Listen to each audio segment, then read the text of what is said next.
Assalamualaikum warahmatullahi wabarakatuh. Apa kabar Bapak Ibu, rekan-rekan sekalian? Semoga semuanya dalam keadaan sehat walafiat. Bertemu dengan saya Dani Dinovandio di channel Dani Deso. Di video kali ini saya akan berbagi tentang tata cara pembuatan atau penyusunan laporan perubahan modal atau ekuitas. Bagaimana cara membuatnya? Langsung saja. Pertama, kita ingin sampaikan bahwa laporan perubahan modal ini biasanya dibuat itu di akhir periode kegiatan usaha, biasanya di akhir tahun, untuk mengetahui berapa perkembangan atau pertumbuhan modal dari kegiatan usaha tersebut. Pertama, kita langsung saja. Untuk membuatnya kita perlu bahan. Ya, bahan yang pertama adalah pedoman pembagian laba atau surplus. Ya, ini bisa di ADART atau petunjuk juknis atau yang lainnya. Jadi ingin tahu berapa porsinya, berapa yang diberikan untuk penambahan modal atau pengembangan kegiatan usaha, berapa yang digunakan untuk dividen, untuk dana sosial, dan sebagainya. Kemudian kita juga perlu melihat laporan arus kas. Apakah ada brief atau pengambilan modal dari kegiatan usaha dari si pemilik modal. Kemudian kita juga perlu melihat laporan neraca. Jadi di laporan neraca nanti akan terlihat berapa modal awalnya, berapa laba yang ditahan, kemudian berapa laba berjalannya. Sebenarnya juga perlu laporan laba rugi, cuman akan terlihat di laporan neraca. Nah, kita akan kasih gambaran atau contohnya, misalnya untuk pedoman pembagian laba seperti ini. Ya, nanti kita lihat porsinya berapa persen untuk penambahan modal, dividen, bonus, dan sos dan sebagainya. Ini hanya contoh. Kemudian kita lihat di laporan arus kas, apakah ada terjadi pengambilan dari si pemilik modal atas dana di kegiatan usaha itu, misalnya 0. Ya. Kemudian di laporan neraca, ini contoh saja, dilihat di sisi pasifa, berapa modal awalnya, laba ditahan.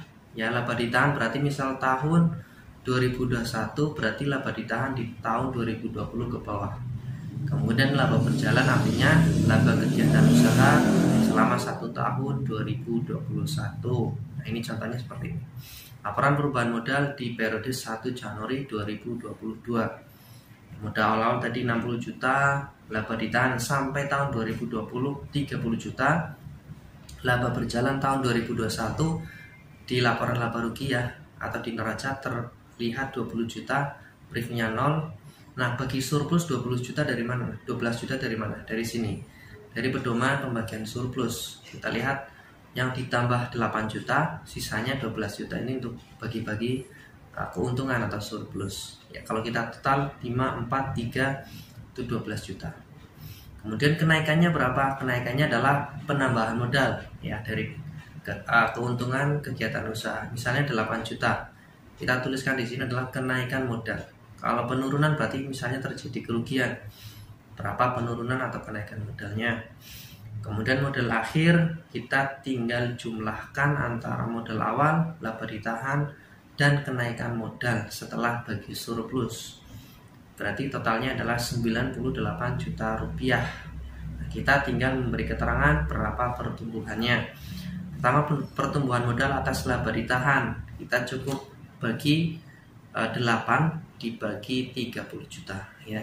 Kemudian dikali 100%. Maka hasilnya pertumbuhan modal atas laba ditahan dari kegiatan usaha di periode kemarin itu adalah 26,7%.